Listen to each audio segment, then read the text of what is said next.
다 함께 사도신경으로 신앙 고백하면서 6월 29일 새벽기도회를 하나님 앞에 올려드리겠습니다.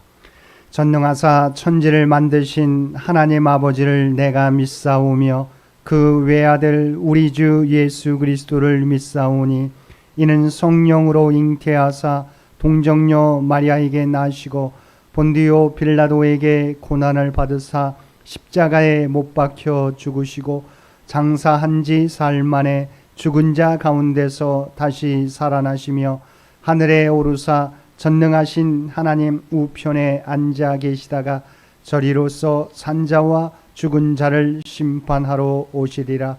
성령을 믿사오며 거룩한 공회와 성도가 서로 교통하는 것과 죄를 사하여 주시는 것과 몸이 다시 사는 것과 영원히 사는 것을 믿사옵나이다. 아멘. 우리 다 함께 찬송 321장 함께 찬송 부르시겠습니다. 찬송 321장입니다. 우리 찬송 321장 부를 때 2절 후에 간주가 있겠습니다.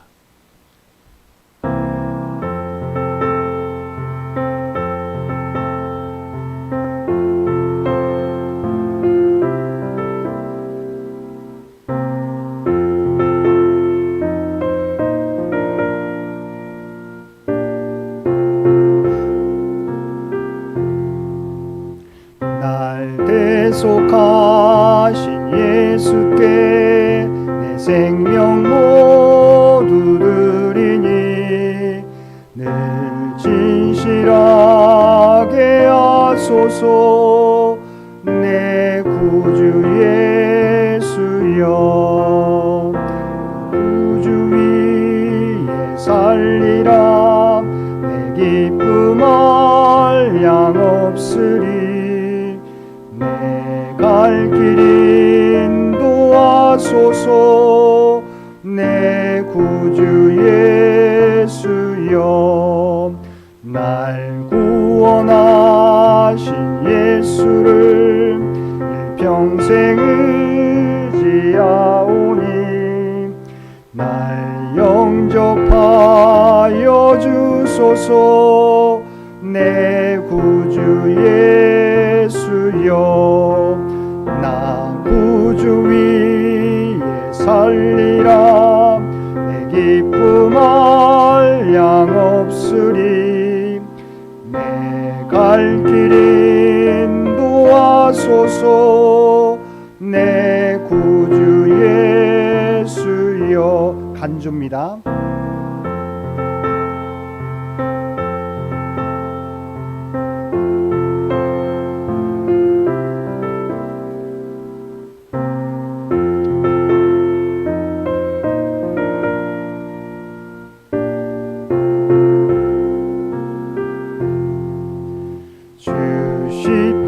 십자가에 달리사 날 자유하게 했으니 내 몸과 마음을 주 위에 다쓰게 하소서. 나 구주 위에 살리라. 내 기쁨 한량 없으리. 내 갈 길 인도하소서. 내 구주 예수여. 아멘. 오늘 우리에게 주신 하나님의 말씀 사도행전 5장의 말씀입니다. 사도행전 5장 1절에서 16절까지 말씀입니다.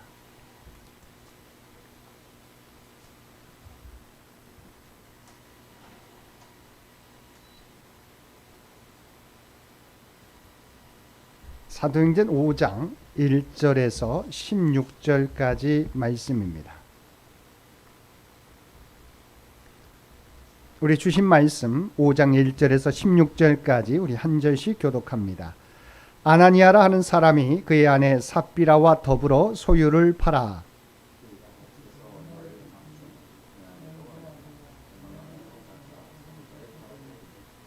베드로가 이르되 아나니아야 어찌하여 사탄이 내 마음에 가득하여 내가 성령을 속이고 땅값 얼마를 감추었느냐.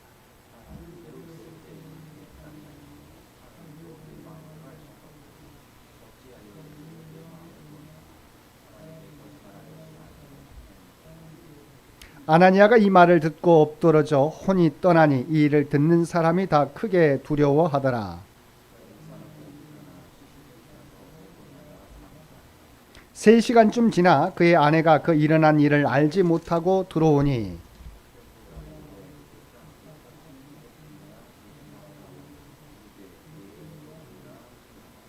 베드로가 이르되 너희가 어찌 함께 꾀하여 주의 영을 시험하려 하느냐. 보라 내 남편을 장사하고 오는 사람들의 발이 문 앞에 이르렀으니 또 너를 메어 내가리라 하니.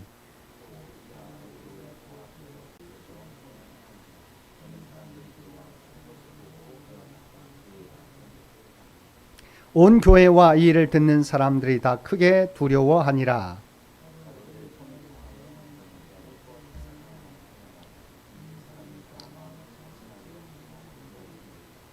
그 나머지는 감히 그들과 상종하는 사람이 없으나 백성이 칭송하더라.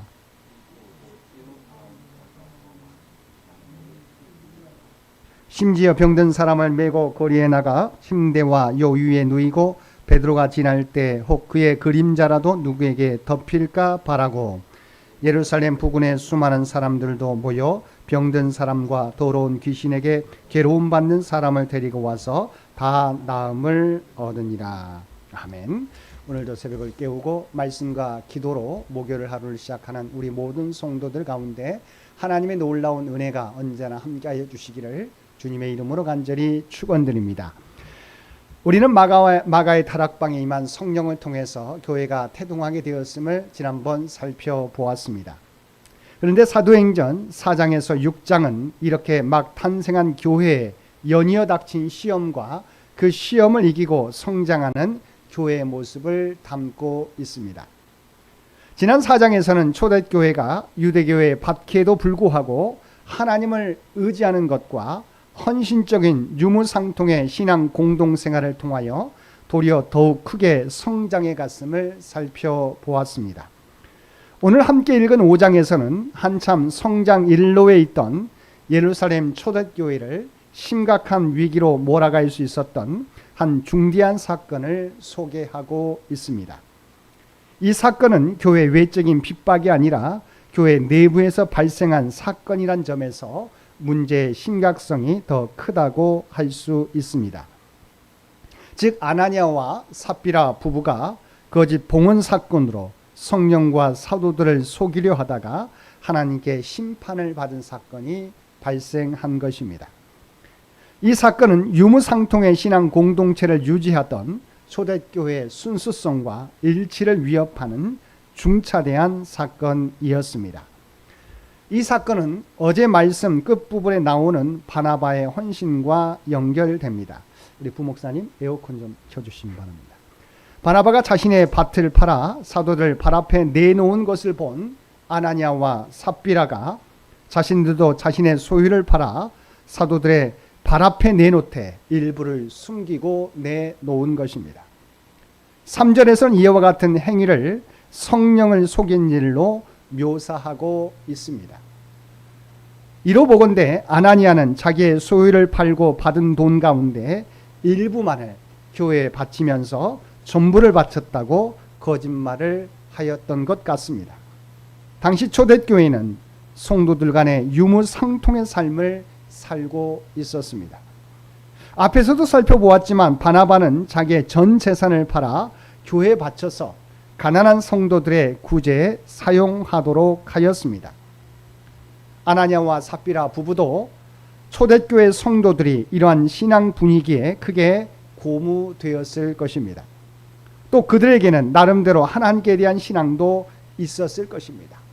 그래서 그들은 바나바와 같이 재산을 하나님께 바침으로 종교적으로 경건한 것처럼 보이게 하므로 다른 성도들로부터 존경을 받아 명예롭게 되고자 하는 마음이 있었지만 자기 재산에 대한 미련을 버리지 못해 판돈 가운데 일부분만 교회에 바치면서 전부를 바쳤다고 거짓말을 한 것입니다. 실로 그들의 행위는 주님이 싫어하는 위선적 종교 행위였습니다. 4절 말씀에서 베드로는 땅이 그대로 있을 때에는 내 땅이 아니며 판 후에도 내 마음대로 할 수가 없더냐라고 말하고 있습니다. 초대교회가 보여준 유무상통의 모습은 지금까지도 아름다운 믿음의 공동체의 모습이라고 할 수 있습니다.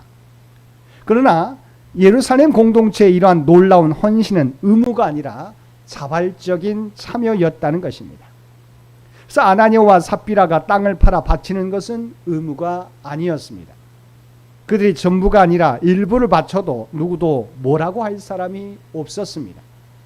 그런데 그들은 일부를 바치면서도 전부를 바쳤다고 사도들에게 거짓말을 한 것입니다.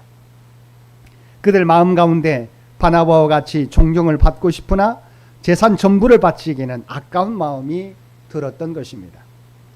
이 위선이 문제가 되어서 베드로가 아나니아를 꾸짖을 때 그는 그 자리에서 혼이 떠나게 되었습니다.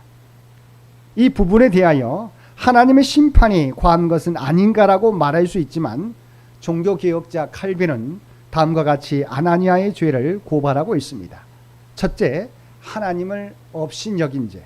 둘째, 하나님께 거짓된 봉헌을 한 죄. 셋째, 교회에서 명예를 얻으려는 허영심에 물든 죄. 넷째, 주님의 사랑을 배신한 죄. 다섯째, 위선의 죄. 그리고 마지막으로 거룩한 교회를 죄로 오염시키려 한 죄를 들며 고발하였습니다. 그렇습니다. 아나니아와 삽비라 부부가 행한 봉헌 사기는 단순한 죄가 아니었습니다. 그래서 하나님을 기만하고 교회에 치명적인 해악을 끼칠 엄청난 죄악이었던 것입니다. 이어진 9절에서 11절은 삽비라도 그 남편처럼 사도들을 속임으로 베드로를 통한 하나님의 진노로 그 자리에서 혼이 떠나게 되었습니다. 삽비라 또한 그 남편인 아나니아를 장사하고 돌아오는 젊은 성도들에 의해서 그 남편이 묻힌 묘지에 함께 묻히게 되었습니다. 그 묘지는 아겔다마라 불리는 부정한 자들을 위한 공동 묘지일 가능성이 큽니다. 아나니아와 삽비라도 처음에는 하나님과 사람 앞에 신실한 성도였을 것입니다. 왜냐하면 아나니아라는 이름은 여호와는 자비로우시다라는 뜻이고 그 아내인 삽비라의 이름은 아름답다는 의미의 아람어에서 유래한 이름이기 때문입니다. 그러나 재물에 대한 탐심에 눈이 멀어서 사단에게 미혹됨으로 생명의 주님을 떠나고 세상의 욕심을 따르는 불행한 사람들이 되고 만 것입니다. 그 결과 부정에서 죽은 자들과 함께 묻히는 신세가 되었던 것입니다. 12절 이하의 말씀에서는 이러한 교회의 내적인 시련을 극복한 예루살렘 초대교회가 성령의 권능을 덧입은 사도들이 베푼 이적과 놀라운 지도력으로 말미암아서 확고히 뿌리를 내리고 나아가 복음이 예루살렘에서 그 주변으로까지 서서히 확산되어 간 사실을 보도하고 있습니다. 특별히 여기서 우리는 다음에 두 가지 사실에 주목할 필요가 있습니다. 먼저는 아나니아와 삽비라 사건으로 인하여 훼손되었던 공동체의 순수성을 성령의 역사로 되찾은 예루살렘 초대교회가 하나님의 능력을 힘입어서 더욱 확장되고 성숙되었다는 사실입니다. 이것은 순결함과 거룩함을 유지하여 하나님의 뜻에 부합된 진실한 교회가 하나님의 은혜와 복을 받으며 성령의 권능을 발휘할 수 있게 된다는 교훈을 주고 있습니다. 다음으로 사도들은 민간에 많은 표적과 기사를 행했는데 이러한 사도들의 표적과 기사는 이들의 사역이 예수님의 사역의 연속선상에 있다는 것을 반증하고 있습니다. 즉 예수님께서는 제자들에게 복음 전파의 명령을 주시고 또한 성령을 통하여 당신의 권능을 부여하심으로 구속의 역사가 한순간도 중단됨이 없이 계속적으로 진행되도록 하신 것입니다. 실로 예수님께서는 성령을 통해 각 성도에게 역사하시고 그의 구속 사역이 마지막 날까지 이루어지도록 하신 것입니다. 여기서 중요한 것은 병자들이 고침을 받은 것으로 그친 것이 아니라 이들이 영생의 근원 되시는 예수 그리스도의 복음을 영접한 데에 있습니다. 이것은 교회의 모든 사역의 초점이 사람들의 근원적인 문제를 해결하는 데 맞춰져야 함을 우리에게 교훈해 주고 있습니다. 사랑하는 성도 여러분, 아나니아와 삽비라 사건으로 교회에 잠깐의 위기가 찾아오는 듯 했지만 그들의 죄악이 온전히 드러남으로 위기를 넘길 수 있었습니다. 또한 죄의 문제가 해결되자 교회는 더욱더 부흥하게 되었습니다. 오늘날도 참된 회개와 참된 복음의 능력이 나타날 때 교회에는 성령님이 이끄시는 부흥의 역사가 일어나게 될 것입니다.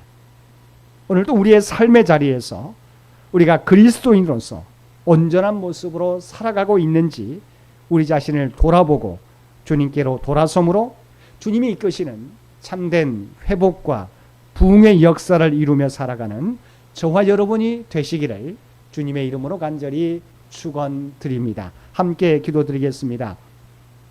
사랑하는가 충만하신 아버지 하나님, 아나니아와 삽비라 사건을 통하여 하나님께서 위선적인 신앙의 모습을 얼마나 싫어하는지 깨닫게 해주심을 진심으로 감사드립니다.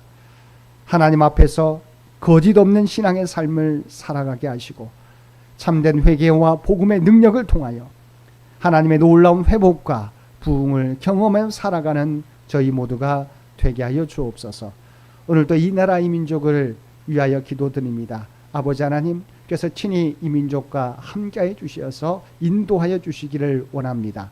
또한 100주년을 향해 달려가는 창현재단과 창현의 가족들을 기억하여 주시옵소서. 아버지 하나님, 우리의 계획이 아니라 하나님의 뜻을 이루는 창현재단과 창현의 가족들 되게 하여 주시옵소서. 우리가 드리는 기도와 헌신을 통해서 하나님이 계획하신 뜻을 이루게 하여 주시고 다음 선교 100년을 준비하는데 부족함이 없는 우리 모두가 되게 하여 주시옵소서. 오늘 또 우리에게 복된 하루를 선물로 허락해 주신 것 진심으로 감사드립니다.